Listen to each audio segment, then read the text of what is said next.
Time. Oh, I should have brought a drink. Should have brought a drink. Okay.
Hey, welcome to Litchfield What's Up with the Candidates Night.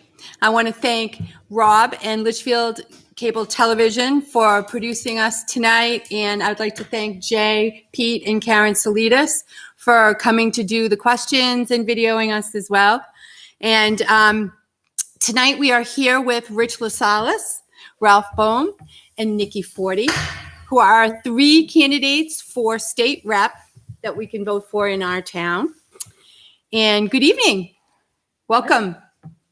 Hi, Ralph. Hi. Hi. Hi, Rich. Hi, everybody. I'm going to start you out with the question first of how long you've been in town. What are some of the other roles that you've filled? And we're going to start with Rich. I moved here with my family in 1979. I've got immediately involved in coaching, baseball, softball, basketball with my children. And I was then on the rec committee. I was on the budget committee for 4 years, and then on the school board, and now as a representative in Concord and as a selectman. Thank you very much. And Ralph? Right. I moved here about 3 years before Rich did. So I lived in Litchfield for like 44 years. And from 1988 to 2010, thanks to Rich asking me to, I was elected to the budget committee. And then after that, I was a selectman and chairman of the board of selectmen for 5 of the 6 years, and budget committee for ever. School board and recreation commission. That was from 1988 to 2010. Right now I'm a state rep. I was started in 2004. I was 2 years on election law and 10 years now on the education committee. Okay. That's a pretty good resume there. And Nikki? Thank you for having me. It's great to be here. Thanks for coming. Hello, Litchfield. So I moved to Litchfield. I bought my first house in 2017. So a couple years I've been here. I was elected to the budget committee in 2018, and I'm entering into the last year of the 3-year term that I was elected to with 9 write-in votes. Thank you, 8 other adventurous people. And I was elected to be the vice chair this year. So I'm serving under Andrew Cutter, which is lovely. And this year I was also appointed by the president of the Senate to the PFAS Commission, the state, as the community representative for Litchfield. Okay, so I have a question on that one. Sure. If you get elected, will you lose that citizen seat on that? I've been Commission. told no. Okay. Okay, well, so you guys, between the three of you, have a lot of experience in town government. Some of you actually all have stepped at least one toe into the state work. And my first question of the night starts with how you picture New Hampshire. What you want it to look like as your picture of a state rep, what you fight for New Hampshire to look for and to look like, and what your part in that will be. And Nikki, I'm going to start with you this time. Sure. I mean, I think, a lot of people have asked me, why are you running? Why are you interested in this? And really what I see is there's so much potential in New Hampshire. There's so many wonderful things that we do right. We got it right. And I think the way that we have our state reps apportioned with the 400 state reps, sometimes when you tell people who aren't familiar with that, oh, that's so many reps, that must be chaotic and crazy. How do you get anything done? But, as I'm sure the representatives to my right will tell you, things do get done. It's not always easy. It's not always smooth sailing, but things get done. And I think the idea of having 400 reps for a state of our size, it makes it so each rep is representing a more manageable amount of people. In some other states, one representative could be tens or even hundreds of thousands of people.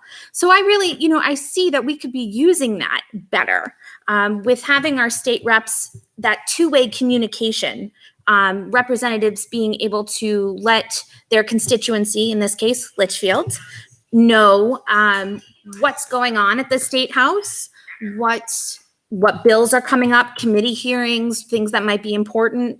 And then also the constituency, the residents, right? Providing that feedback to the reps and having it be much more of a representation. I think that's way more feasible in the system that we have now. Okay. Ralph. Right, we have to keep, as I see it, keep the New Hampshire advantage. We are the 5th lowest taxed state in the country per capita, what people pay in taxes. And that includes the property taxes and every other tax. And we need to keep that. We need to keep, we're going to have a budget problem this year because of the COVID thing. But we ran into this, I remember in 2011, we had the same type of issue and we did a lot of cutting. We don't need any new taxes. We should lower those we have. Revenue, not the problem, spending is. All state departments need to cut spending. Just like businesses do when you reach a crunch. You don't get rid of the workers, you get rid of management.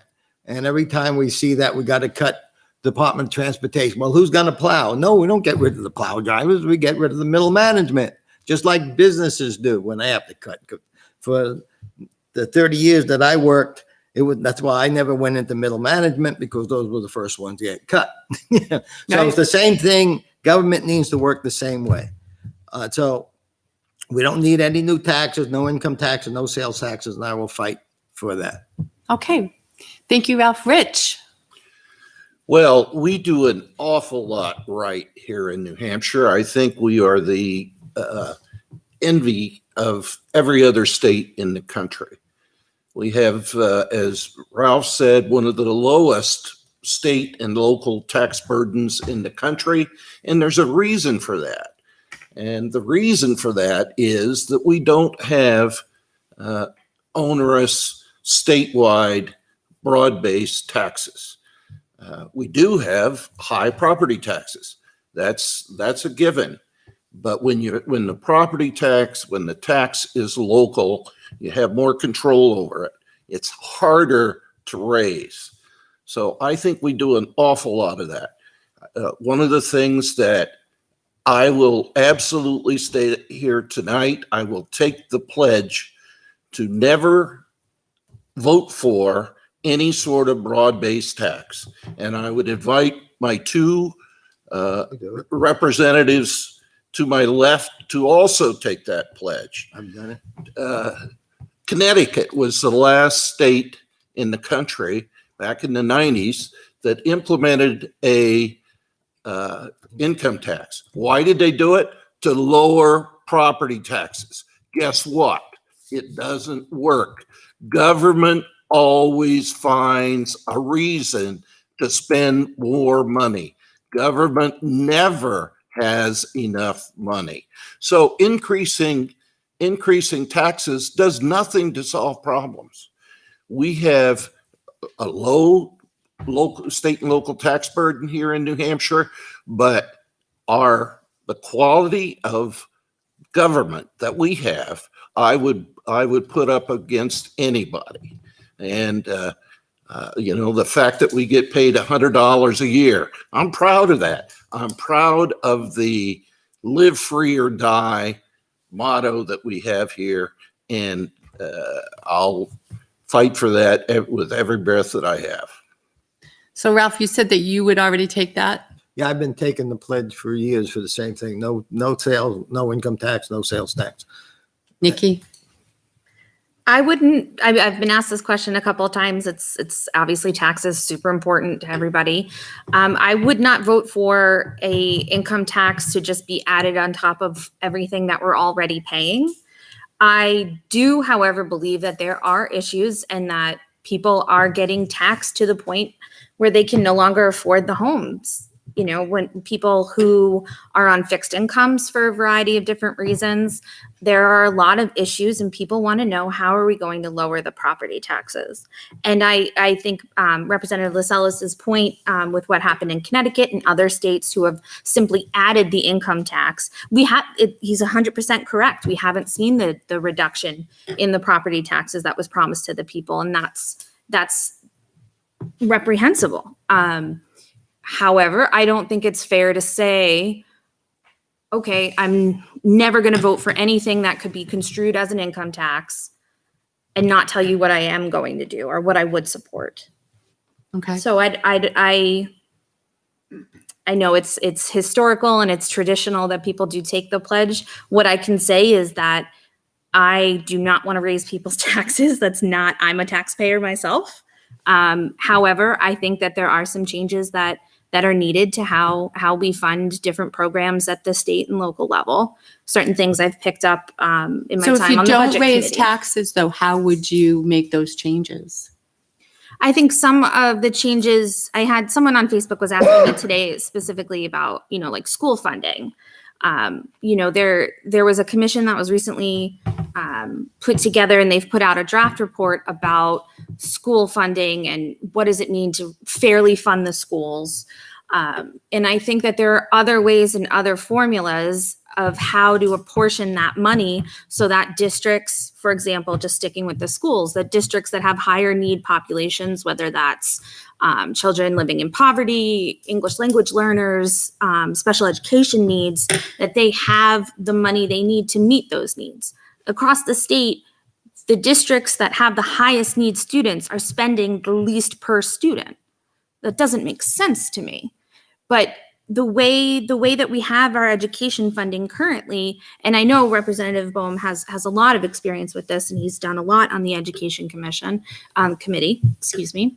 But the way that we have it right now, it's not fair that an education costs are so different when you go across the state. Okay. May We're going to May I follow up on that? I think we're kind of let her follow up, and we're going to kind of move along right now. Because my next question I got a lot of questions that came to me that people didn't want to necessarily come on the page and ask publicly. But I'm hoping that you have the chance, that you have a question for one of the people on the board, hopefully that each of the candidates could answer, that you do get that to us, and those will be run right over to me. Do we have any questions yet? Come on, Litchfield, you always have questions. I'm counting on you. But yes, I do have some questions. So I'm going to start with this one, which is a position on backdoor income taxes, such as the one proposed to fund family leave bill.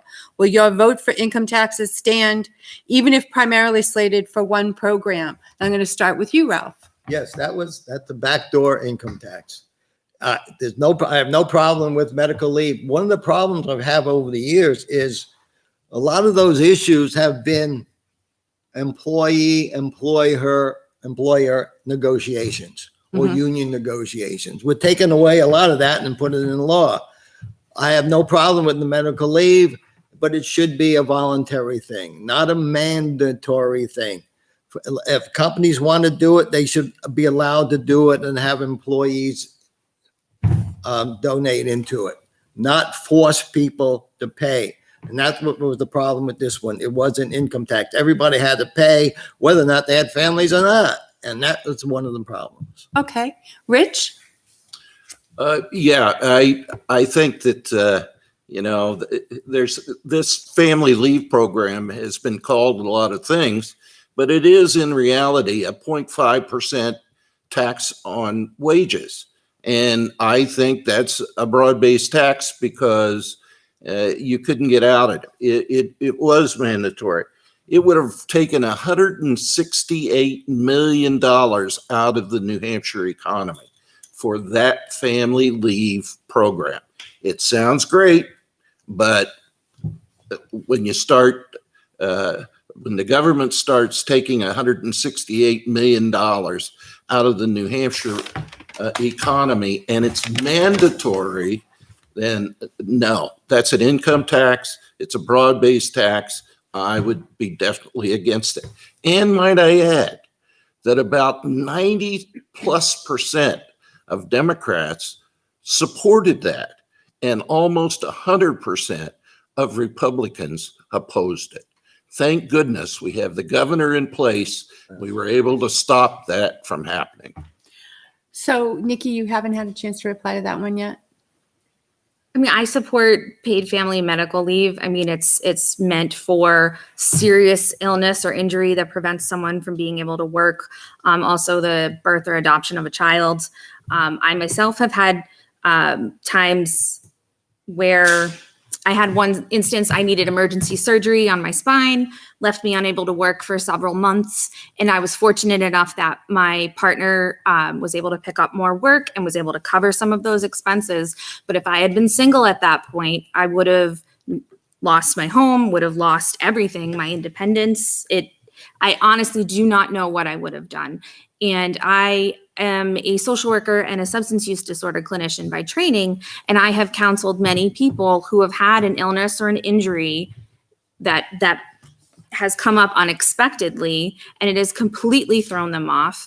And while I recognize, yes, the $168 million out of the economy, but the idea, you have to think about what that does for people if they're able to take care of themselves and get better. If we want a healthy workforce, a productive workforce, people need the resources that it takes to mend, to get better, to get back into the workforce. I see it a little differently. I understand where the gentleman Were you in the coming private from. sector though, or were you working for a state facility? When this happened, I was in the private sector. In the private sector, so it Yes. just wasn't offered by your business. No, so you have the FMLA, the federal, Yeah. which is 12 weeks unpaid.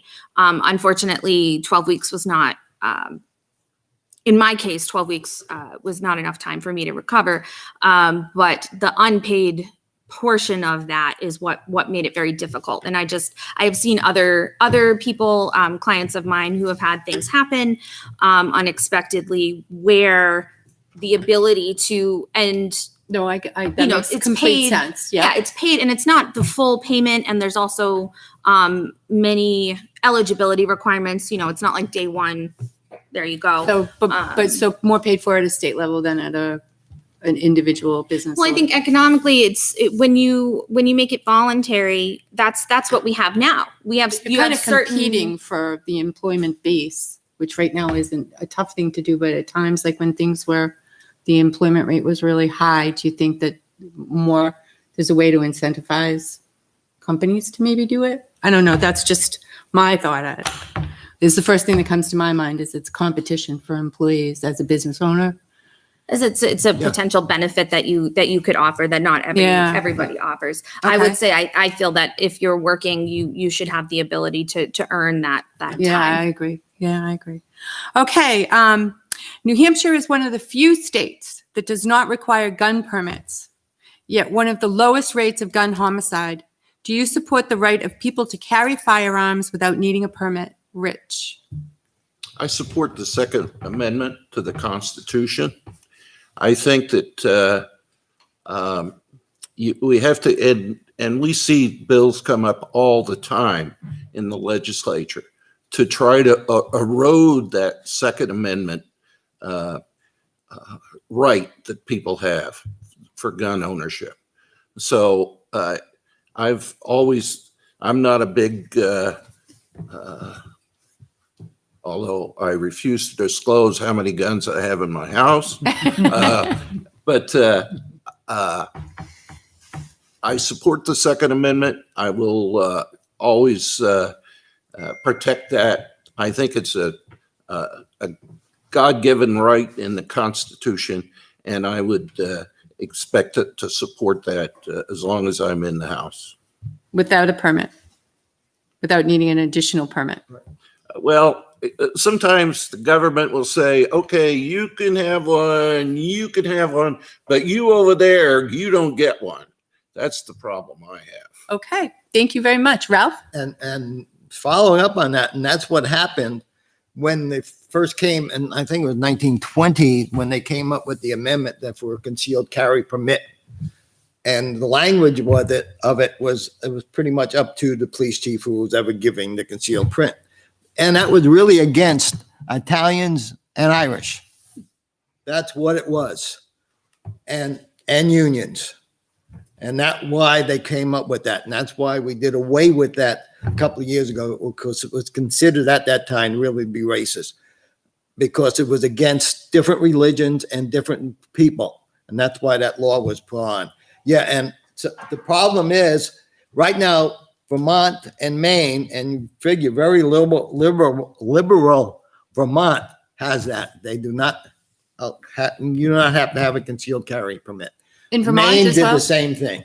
It's kind of confusing though, because as you carry your gun between states, you could be, that's That's the big issue, because the next state that doesn't have, that agrees with like our neighbor. us is Pennsylvania. How do you get to Pennsylvania? Right. Without, and that's one of the issues. Also, New Hampshire is also an open carry state. Right. And that stopped the violence in Manchester when they had that across the country, because people out there with guns in front of Petco and whatnot, open carry, there wasn't any violence. So, Nikki, your position on whether or not you need a permit to carry a gun? So I question. too support the Second Amendment. I come from a family that had guns. My stepfather has guns, and similarly, would not tell anyone how many. So I appreciate that. And however, I have in the past lived in states that did require a permit. I don't see an issues. I do see an issue with what Representative Bowman was saying about individual police chiefs, or that it's sort of a character test or something like that. I don't think that's fair at all. But I think having requirements about passing certain safety courses or being able to show that you know how to operate that weapon safely, I don't think that's asking too much to have a permit. I think federally, there are certain things that make you ineligible for gun ownership. I think what's already there is fine. I do not advocate for anything to be added to that list per se. However, So if that came up, you would vote? I would support to have a permit that shows that you know how to operate the weapon safely. Okay. And then to me, then if you have that, you should be able to go anywhere, because then we Across get the into country, right? where, I know that there was a bill for like gun-free schools or certain zones or areas, but I feel that if you have a permit and you've established, you are a responsible gun owner, you know what you're doing, it's your weapon, it's your property, I feel you should be able to have that wherever you go. Okay, thank you. We're going to shift gears yet again, keeping you guys on your toes, I hope. What is your position on the New Hampshire minimum wage and And do you think that it should be changed? And I'm going to start with you, Ralph. The minimum wage should be set by the economy. Also, when you raise the minimum wage, that's called inflation. For example, when I first started working way back in the 60s, I was making $1.25 an hour. I believe that's what the minimum wage was. But at that point, I can go to Burger King, get a Whopper fries and a milkshake for 77 cents. So the problem is if you raise the minimum wage, say to $15 an hour, then everybody less than $15 an hour will also have to get a raise. And then everybody's going to have to get a raise, which means now the product prices are going to go up. That's called inflation. And like I said, when I first started working, it was $1.25 an hour. Now the economy is setting it to $12, $13 an hour here in New Hampshire. Higher. I mean, so let the economy work. And every state's going to be different because it costs a whole lot more to live. And the minimum wage is not supposed to be a living wage. It's a starting wage that you start out working. If you're in high school or whatnot, that's your starting wage. It's not a living wage, and people keep harping on that. It's not a living. It's not supposed to be a living wage. Thank you, Ralph. Rich? I think imposing factors into the free market is never a good idea. When you impose a minimum wage or any sort of wage control, then that's like a fly in the ointment to the free market economy. And I think when states, and we've seen that in states that have raised to $15 an hour, people have lost jobs because of that. I don't think you improve anyone's status in life by requiring any sort of minimum wage. Okay. Thank you. Nikki? I support increasing the minimum wage. I have had clients because people will tell me no one's making $7.25 or $8 or $9 or $10. Yes, many places you'll see advertise around that 11, 12, 13 mark. You pass by Dunkin' Donuts, they've got the signs. But I have had clients who are making $8 or $9 an hour, who are struggling to get out of poverty, who, I've helped work on getting their GED and going forward into college, but they have children, they need to make money now. I have people who want to get out of that. What do you feel is the rate that you think would be a fair minimum wage in our state? Well, I think inflation is an economic reality. The cost of things go up every year. So right now, what would you set it at? I would say at least 10 and index it to inflation. Okay. Thank you very much. Your stance on the legalization of marijuana, people. I thought we'd get to that one as well. Ralph? Yeah, we have a drug crisis now. Let's put another one in. The problem is with medical marijuana, Well, that's legal in our state, the right? point is, but you can't buy it economically. It's cheaper on the street, what I've heard. I've never used it and probably never will. The thing is, to me, even with medical marijuana, if it was that good and if it really worked, then why aren't drug companies selling it? They sell cocaine, they sell opium products and morphine and everything else, but they haven't touched that, which that's always confused me because then there would be some control. So are you for it or against it? I'm sort of in the middle because you don't know what you're buying. And I think it should be some control. Well, I think if it was mandated, then it'd probably be. So even if it's legal, you don't know what you're buying? I don't know. I don't know what's going on in Massachusetts with it, except it's legal. Marijuana today is like a whole lot more powerful. I did hear that. That is true. And that's the problem. And so even if you go to the medical marijuana stores like in Merrimack and whatnot, you really know the strength of what you're buying, and that's Okay. one of the Rich, issues. are you for legalization of recreational marijuana? I'm a disabled veteran. I get my all my medical care through the VA, and I'm in constant pain. I have stayed away from any sort of opiate, painkillers, and so forth. If the VA offered me marijuana to smoke to alleviate my pain, I would do it. Nice. If I had the opportunity and it was legal to grow my own marijuana and that marijuana helped me get out of pain, I would do it. Okay. Whether Seems like it's, Sununu might be waiting to see what's happening in the other states. Is that something I heard? we've seen the attitude, the legal attitude of New Hampshire change significantly over the years. I think it's just a matter of time until whether we have legalized recreational marijuana open to everyone, who knows? But we're certainly going in that direction. And the bill's Nikki? coming up this year.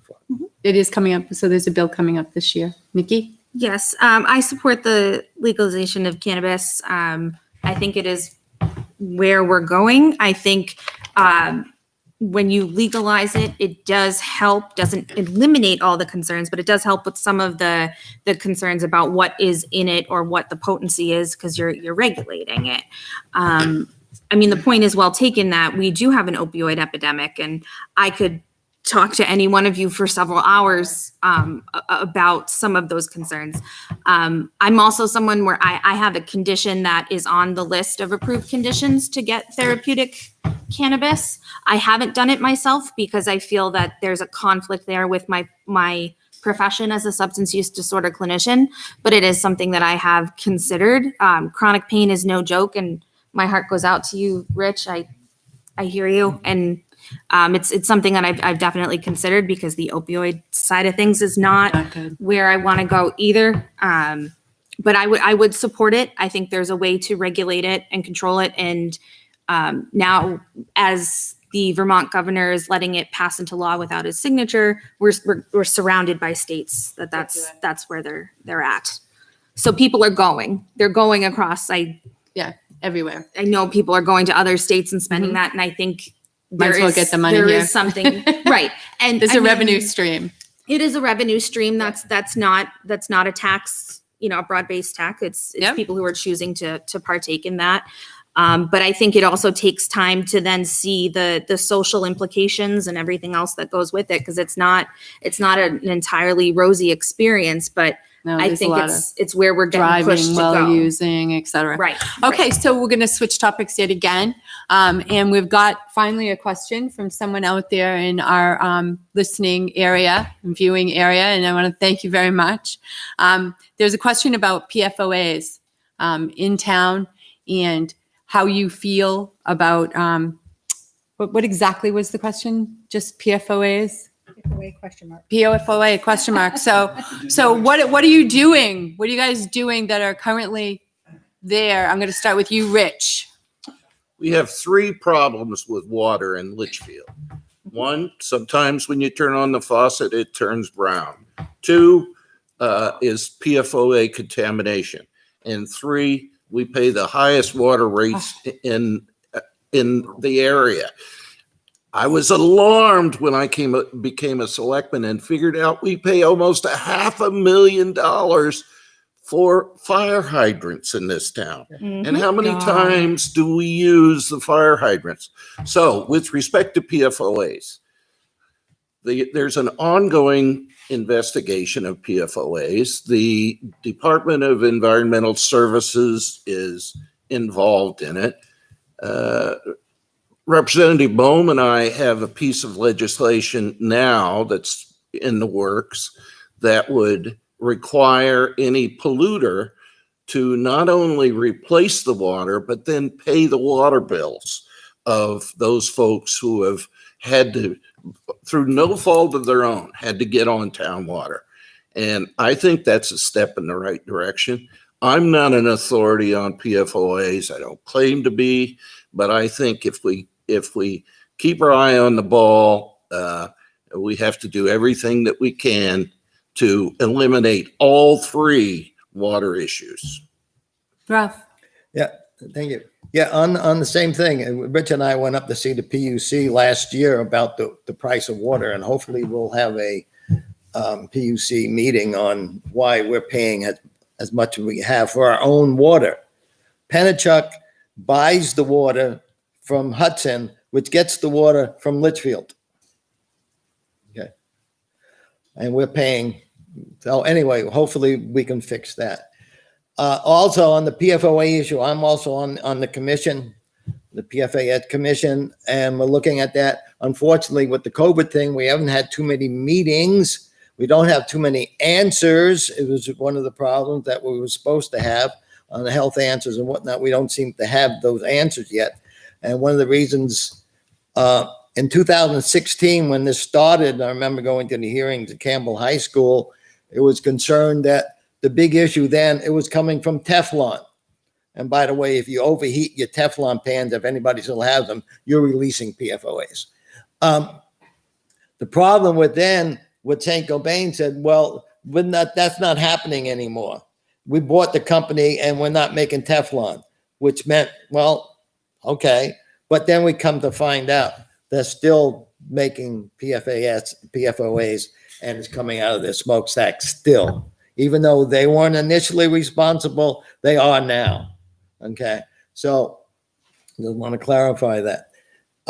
So they're responsible. We don't know what the damage is, what the health issues are, because it's, well, causes this, caused that, but there doesn't seem to be any proof in that. But nobody should be dumping anything in the water, which is why we came up with the bill. Legislative service, they called me on it. They're trying to work out some issues. And one of the things, like, we only had 10 days in September to put in legislation. And we'll have another like 10 days in November. But the sooner you get it in, the sooner you get legislative service working on it, and soon as you get the bill and it gets heard first. Right. We got it here in January, February. So they're working on it. So to answer those questions, why did it before this wasn't really, I think, part of what the commission was doing anyway. There could probably some legislation, but this wasn't part of that, because it's also understand there's some pollution being done in Milford from a textile and nothing to do with PFO, for something else. So this is the general bill we put in to take care of anybody that's polluting. You pay the consequences without the towns having to sue or anything like that. Because that's really expensive. I know that Well, the selectmen have said that it wasn't necessarily in our budget right now. Right, yeah. So Nikki, I know that you're also on the same commission that Ralph is. And you started in January. The commission started in January. Is that correct? So I believe the first full meeting was in October. Yeah. So I October of last year? of 2019. 2019. Yep. Okay. Yep. So the full commission was meeting once a month, and then COVID happened and a lot of things got put on hold. But then we were, according to the chair, Senator Deitch, we were the first commission that was able to have a remote, like Zoom meeting. So we resumed in July. So we met in July and August and September. And our meeting in October is the end of the month because we've been having a bunch of subcommittee meetings. Representative Boehm is correct. There are still a lot of unanswered questions, unfortunately, and it can be fairly frustrating. However, I have really plugged in. I've tried to connect with the environmental and the health experts. There's a wealth of knowledge on the committee, and our first interim report will be out on November 1st. It has to get ratified at our meeting on October 30th. But there are both legislative and non-legislative recommendations based on the presentations that we have had from different agencies in town. So while the progress might not be as much as we want or deserve, it is there, and the commission is set to go for 4 years with an interim report every year. And I think one thing that could be done is to have more public awareness of those meetings ahead of time to have people, because they're all open to the public, even when they're happening remotely. They're on Zoom and you can join as a public member, or they are live streamed to the New Hampshire Senate YouTube. And so their recordings are on there since we went remote. So I would encourage people to do that. In the Litchfield Mirror, which shout out to Rob, I did put a little blurb in there that has a link to the full commission website where you can see the minutes and reports and stuff like that. So It's going to be a slow process, though, it's right? unfortunately it's not as quick, but there are, in addition to the LSR, the legislative service requests that the gentleman mentioned, there are some additional ones as well that have been put in by a couple representatives. So the work on the commission, I have also, I'm disheartened that I have made several attempts to get in touch with Pennachuck to ask for later PFAS results from the Hudson Wells. On the website, it only goes through the end of 2018. And I've had several experts that I've met through the committee and other things tell me that the tests have been completed at this point and they have the Maybe the numbers. selectmen could help but- you with that. Maybe the Yeah. selectmen could help you. They seem to have, There to might have be, had Pennachuck doing a little bit more than they were. We have finally had some yes. results. And thank you, Representative and Selectman Lascelles for your work on the water rates. If people are not aware of that, Nothing's happened intervening- yet. Right. Well, but Well, you did get you them did- moving on the brown water. We do have a process in place that wasn't there before. So that is kudos to you and as a selectman. There was information that you had posted on the, I believe, on the WhatsApp page about the person you had contacted and potentially if people could file as interveners, because unfortunately they're looking to raise the rates again ridiculously enough. Insanity. So, I think the advocacy, that we have power when we come together and when we recognize that something wrong is happening. And just wanted to clarify, because I think sometimes people, the alphabet soup, the PFOA, PFAS, Yeah. whatever. So Gets PFOA confusing. is one type of PFAS. PFAS is the per and polyfluorinated chemicals. There are like hundreds of them. And then there's some of them that are in our food and drinks that we're Yes. ingesting right now. Berlin put something on the There's the WhatsApp page many. of different Yeah. things. Okay. So it seems like you all three have a real interest in the PFOAs and making it a little bit easier for our Litchfield constituents to exist with the new bills that they have from the water department and to take care of our kids drinking and whatever they're getting in their waters. So I have another question, and then we're going to start to wrap up, and I just have a speed round.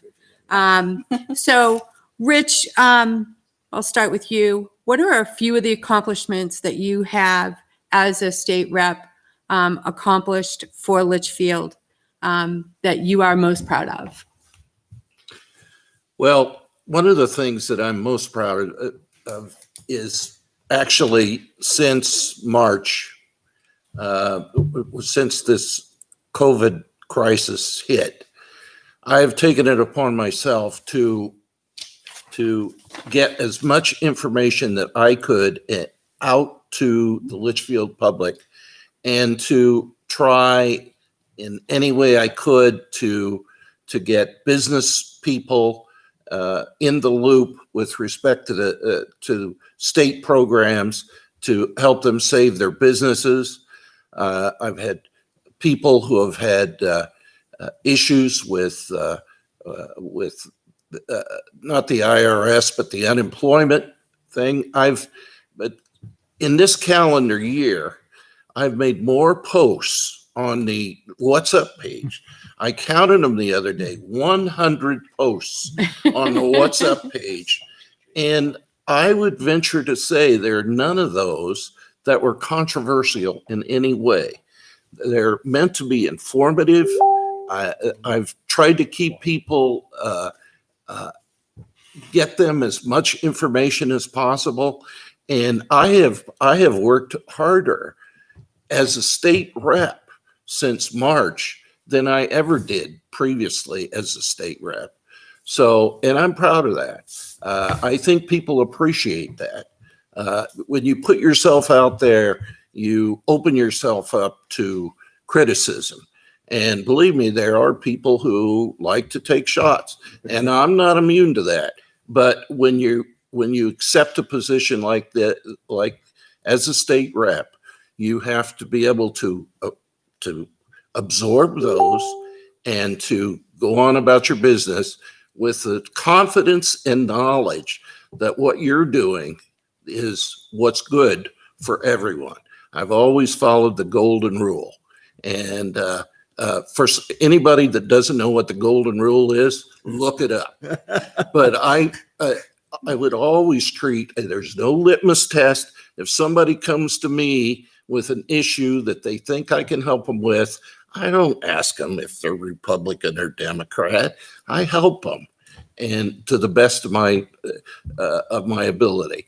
And in answer to your question, the last 6 or 7 months have been proud as far as being a state rep. There's other things that I've done that I'm proud of also, but as a state rep, this time has been, and thank you to the What's Up page for being there, because without the What's Up page, I don't know how I would have communicated.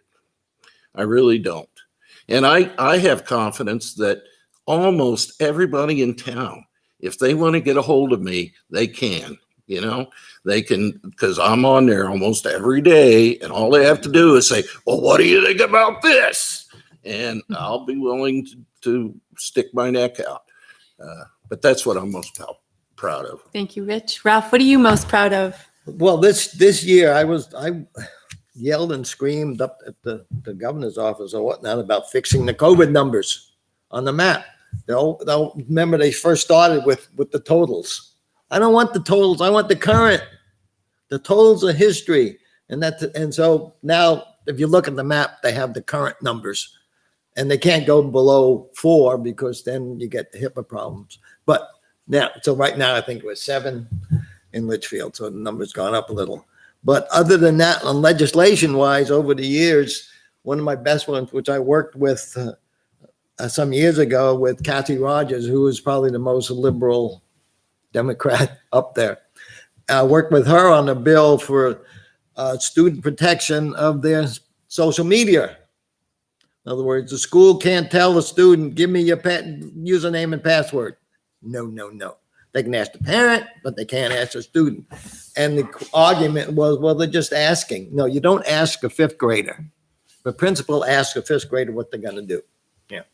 Also, to a bill I started some years ago was non-academic surveys. You got to get the parents' permission, and you have to tell them what the questions are, because some of these non-academic surveys, when we had committee meetings on it, subcommittee meetings on it, representative was shocked as what was being asked of the students. So now, I didn't even know that there were non-academic yes, surveys there's that a happen lot of at them. our schools. Yes, Research. you have to get Okay. parents. There's one of them though, which the CDC one, you don't have to, which I think that's one of the worst ones. But some of the questions I can't, since we're on television, I can't say, but very inappropriate questions of asking 12-year-olds and 11-year-olds. Okay. So every year that keeps coming up again to do away with that and allow it. And luckily, the last couple of years, the governor's vetoed it and we sustained it.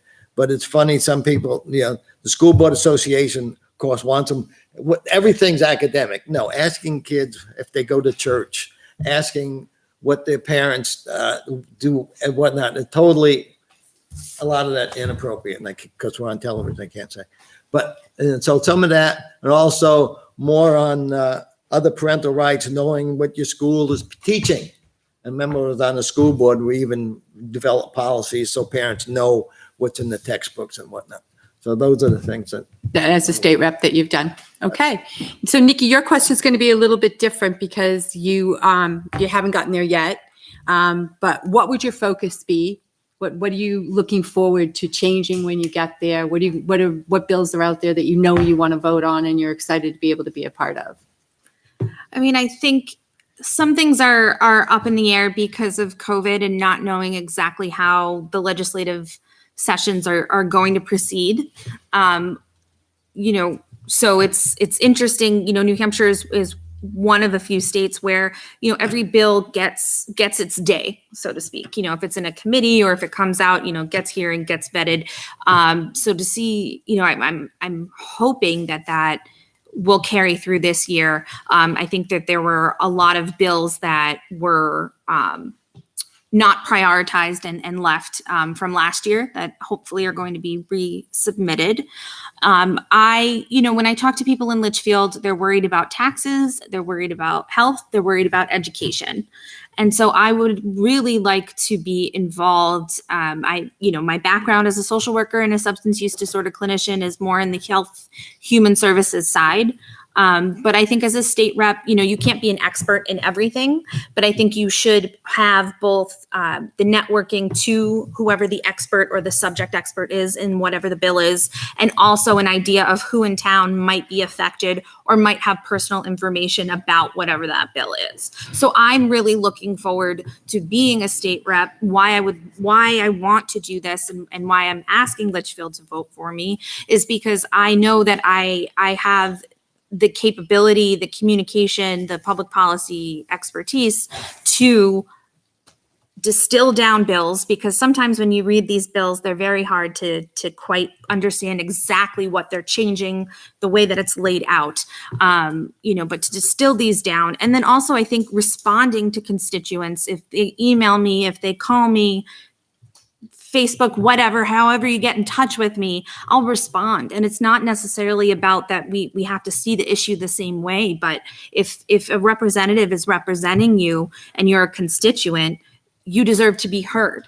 And we've had some questions that is, what do you or would you do to hear and respond to your constituents as well? So you kind of answered that question Okay. as well, which is that you would be really responsive to hearing from people via email or phone or however they need to get in touch with you. Absolutely. And I would love to have, depending on the level of interest, monthly or biweekly open office hours where people could either come in person, depending on COVID, or a Zoom room or Yep. something where to make it as easy as possible for people to get in touch, because whatever is on the hearts and minds of the people of Litchfield, I want to know about it. And if I can't do, or if I don't know the answer, I can get to the person that does. Okay, Ralph, what do you currently do, or what are you willing to do to respond to the constituents? Well, How often do you get phone calls, Ralph? a lot of email. And I would suggest for people in Litchfield, to put in the subject Litchfield resident, because you'd be surprised on where we get emails from. Okay, All over the world, even. I okay, mean, I've got emails from France and all across the country. And one of the biggest ones, and some of the bills we get emails on is so ridiculous, like speed limits in Lake Winnipesaukee. That was one of the biggest ones some 5-6 years ago. Everybody got. so What? you'd rather have Well, Litchfield residents? Yeah, I want to know what. You want an Litchfield- email and you want to, Somebody from Pennsylvania writes me, I can take Doesn't- care of your own business. but if you see You know, Litchfield but- resident, you But can say pinpoint Litchfield it. resident, and then it triggers. Okay. Yeah. So maybe we can do something where we put something on the WhatsApp page about how to get in touch with the current Yeah, reps, and then how Nikki would want to as well. And Rich, I know that you get a million phone calls, and Yeah, I have office hours on my front porch.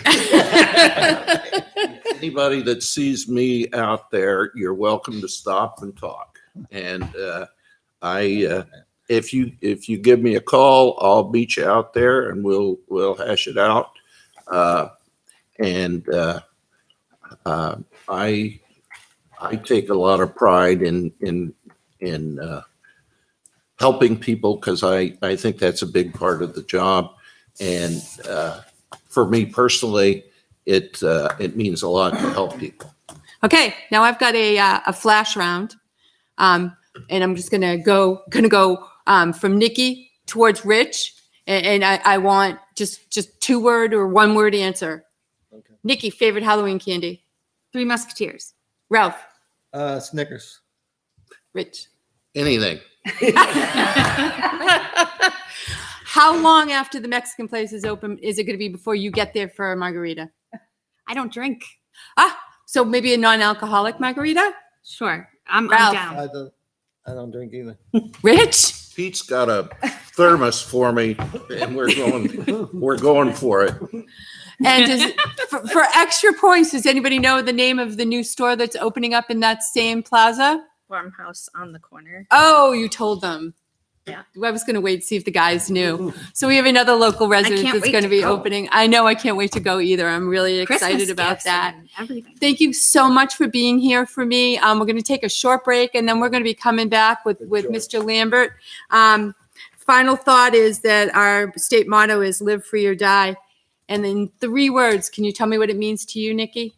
Do you need more than 3? Public participation in government. Nice. Ralph. Get the state out of the town and the federal government out of the town. Rich. There's 2 positions. There's 3 people running. So there's 1 Democrat. So I'm saying I have a lot of Democratic friends in town. You're free to vote for Nikki and vote for me. Where's the die coming in there? Ralph, I know, I just threw you under the bus, dude. All right, thank you very much for coming. Can we take a quick break, Rob? Thank you very much. You guys have all done your homework.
Back, Litchfield, and now I'm sitting here with our candidate for the New Hampshire Senate. Yes, Mr. Senate District 18. Senate District 18, Mr. George Lampert, our Litchfield resident who's running. And what made you decide to run this year?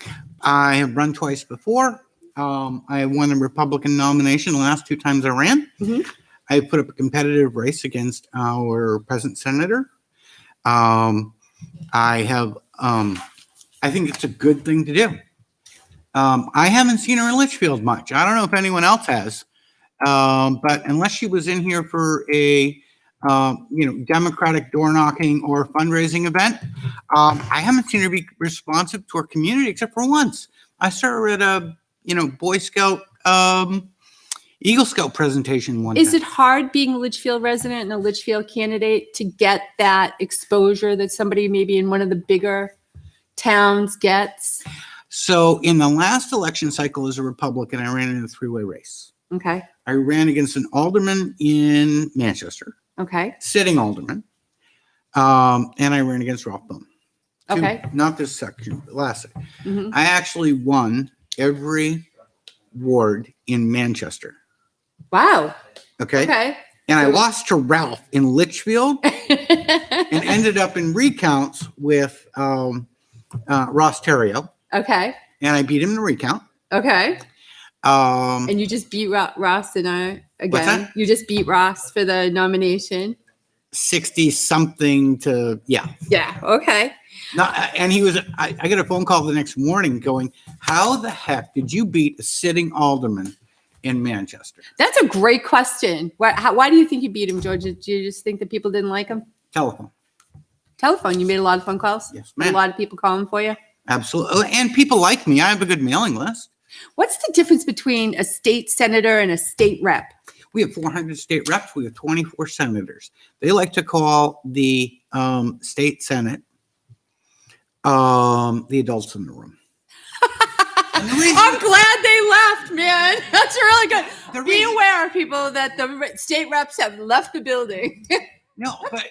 but the reality is that the Senate is supposed to be a check on the House. So Okay. you have a really big House, right? Right, we do. 400 reps. Right. Right. And so you get some crazy, crazy bills that come out of it. Okay. Trust me, I've sponsored some of them and even passed them. But they go over to the Senate. And the Senate has a completely different style of hearing. Okay. You get 3-4 senators on most committees, and they dig right in. Okay. And they do some things in the Senate they don't do in the House. Are they doing anything about the PFOAs? Now that's a question I do not have an answer to. Okay. Um, Because that's a biggie in Oh, Litchfield. We have it's- so many people paying for water that didn't used to. And it's crazy. yeah. Um, Pennachuck as an entity is also a problem. well, Pennachuck is a problem that we chose ourselves. I agree. I heard Ralph Bohm and Rich LaSalle talking about $250,000 a year For that hydrants. we are paying for hydrants. It's crazy. No, it's not. It's the best thing that ever happened to residential Litchfield Why? because it used to be attached to every individual water bill. Okay. Ah, And what okay. happened is we got a better rate and reduced everyone's cost and a reduction in their homeowner's insurance because everyone was covered. Except for we pay $10 as opposed to like Hudson pays $1 something. And there's like Litchfield pays the most amount on their water bills. I agree with that. But separate out the water bill Hmm. from a $250,000 surcharge. I was on the Board of Selectmen when this came up. Okay. And the elderly communities came in Mhm. and they said, do you understand that because we're densely packed and we've got a few fire hydrants and you have other places that houses are really far apart, okay? The houses that are really spread apart pay the same amount on their water bill as we all do. So it was unfairly hitting dense communities, okay? And we could go and get a reduced rate for everyone by moving it. When we dropped It's the just so high. It's so far. It's like when I buy things on sale, my husband goes, my recollection, and this is years ago, right? yeah. We dropped the cost from everyone's water bill into paying it as a community. Don't quote me on this because I don't want to be accused of making things No up fake as news. I go along. Yeah, by yeah, me. yeah. No fake news. Oh, did I just say that? Yeah, I did. Hey, at least at least he thinks he's running for Senate, but he did that this week. But we went and it was costing our members of our community $400,000 a year. Okay. So what we did is we moved it over onto the town side for one bill, reduced the cost of the water company. We're still paying it with our taxes.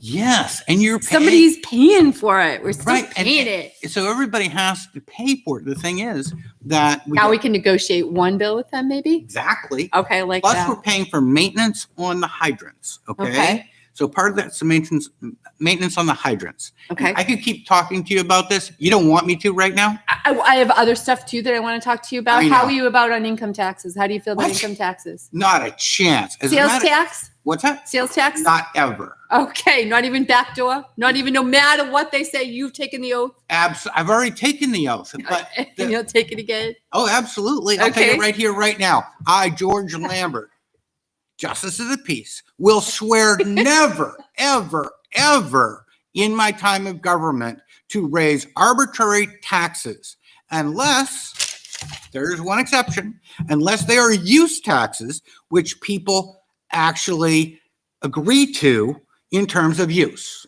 Okay? Okay. So, Give me an There's- example. tolls on the highway. Okay. Okay. Every time All you go right, up the I toll, got it. okay, you are I can go funding- around. It's Okay. going to take me more time, but if I want to use that, I have to pay the use Exactly. tax. So Okay. it's a choice tax. Okay. Right? And How do you feel about gun permits? What? I have one, but the only reason I have one is so that I can travel with a firearm out of state. I can't tell you how many firearms I have in my house. I have a perfect voting record and endorsements from the major gun groups. Okay. I have an A, not an A plus, because I didn't co-sponsor legislation when I was in the House. Okay. But there are only so many people who can co-sponsor gun legislation in the How do you House. feel about the minimum wage? Minimum wage is a wicked problem that most people don't understand. People at the bottom go, I want more money. Yep. Okay. And I think they should get it. But minimum wage is not the way to get it. The reason is because minimum wage, or because some other expenses and some other costs in our state are actually multiples of the minimum wage. So it's not obvious at first is that if you have someone who is paid 8 times minimum wage and you jack the minimum wage up, there's a whole bunch of other things that go up substantially. Right. You don't help the people at the bottom. What we want to do is we want to actually go and get better education, better training, better vocation. Okay? If you want to do something about increasing the ability for people to make more money, we need to reduce the cost of higher education in the state. And I have a plan for actually doing that. You do? Absolutely. Awesome. Tell me what it is. Okay. So the University of New Hampshire has one of the highest rates Mm. of getting a degree in the country Mhm. as a state college. It's crazy, right? But do you know that many college classes you can actually go and watch online on YouTube right now from the best schools in the country, including Stanford and MIT and Harvard? Did you Okay. know that? I kind of get that. Yes, I actually did. Totally true. Okay. Actually watched, learn a little bit about my previous But ambitions. what good does it do other than you've learned it? Hold on. Okay, I'm sorry. Nope. I'm sorry. I didn't mean to cut you off. No, that's okay. I cut you off. Okay. I actually took a course from Stanford called Physics for Future Presidents. Okay. I had an ego back then, but it is actually one of the most popular classes at that school because it's physics without equations. It's general principles of physics so that people who are in government or otherwise who don't want to necessarily learn all of the equations but want to understand the overall can understand it. And I took that class.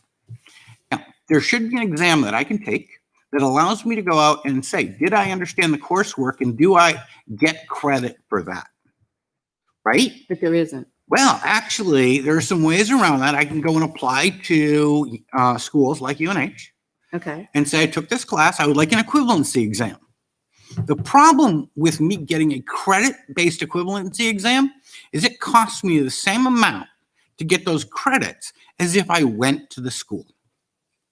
Now that's crazy. Stupid. Well, no, it's funding the schools. Yeah. What we need to do is actually switch to the way that Microsoft and organizations like Cisco and other places do it, which is go out and say, you show up at a testing lab, you take a test, Yeah. you get a slip, it gets added to your accreditation, and you're done. You're in for $50 and you've got the credit. Okay. I think that would reduce the cost of education by quite a bit for people Right. that were going to apply themselves. And I have pitched this idea since 2011, and everybody thought I was nuts. You'll never get anybody to buy into it. And you know what? The web is so big now. People are so into everything on it. Actually, Southern New Hampshire University is offering free tuition to any freshman who starts in this year. Okay. Online education has gone from a dream Right.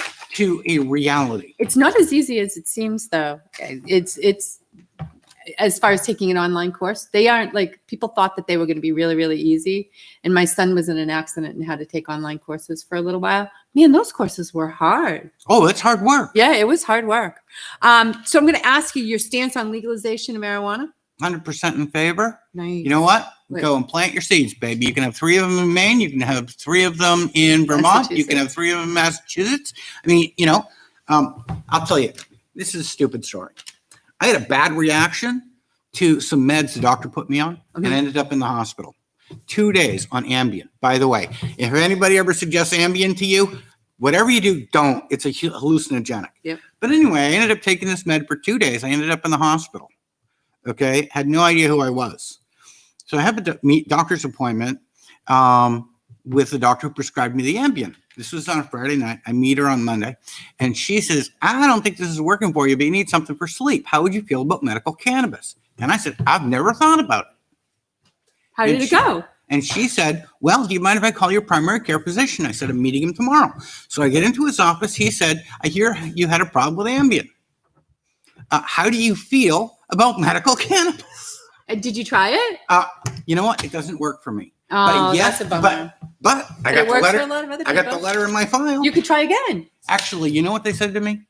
Gummies. I actually heard that. Because you get control. Yep. There's also something which is a pill. It's a little bit more expensive called Marinol. Okay. Marinol is actually prescription marijuana without the high. Okay. But that will give you sleep effects and things like that. George, I'm going to ask you to wrap it up because I've been asked to wrap it up. And can you tell me why you want to be a senator and what you're going to accomplish? And I have to be done in 3 minutes. Can you be done in 2.5? Absolutely. No sales tax, no income tax, no capital gains tax. I want to put people back to work. I want to get people more educated. I want to make sure that we actually bring charter schools in. We have charter school money available from the federal government Yeah. that our state senate and our state representatives will not take. It's crazy, but they want to keep them out to protect the teachers unions. No offense, but you know what? If they can't compete on a level playing field, they shouldn't compete. We need more energy, and we need basically safer communities. I actually hand wrote a card, and I typed a letter to every police officer in the town of Litchfield, thanking them for having the lowest use of force incidents I've ever seen. Now, you asked everyone else about one legislative accomplishment. I would like Yes. to put one in. Yes, sir. And when I got elected, I put in a bill called HB 222. It was a bill that would go and remove broad-based rulemaking authority from every department in the state. It literally was a search and replace of and any other rule that the department thinks would be appropriate. Okay. I got 12 pages of repeal. Only one department kept it, and that was so that they could accept federal money without having to go to the legislature. We reined in government departments for every major department in this state 9 years ago. I love it. And that was me. That's good. I had one co-sponsor to go with me. Nobody thought it would pass. I know how the game works. I know how to build a consensus, and I know how to get results. Okay, George, thank you very much for coming in tonight. I would Wish I appreciate had your more vote. time. Thank you. Thank you very much. Again, thank you so much to Litchfield Cable Television, Rob Fay. Thank you for being here for us. Thank you to Pete, Jay, Karen, my husband, and thank you to all of you for bearing with me. And have a wonderful night. How'd I do, Rob? Am I done? Sure.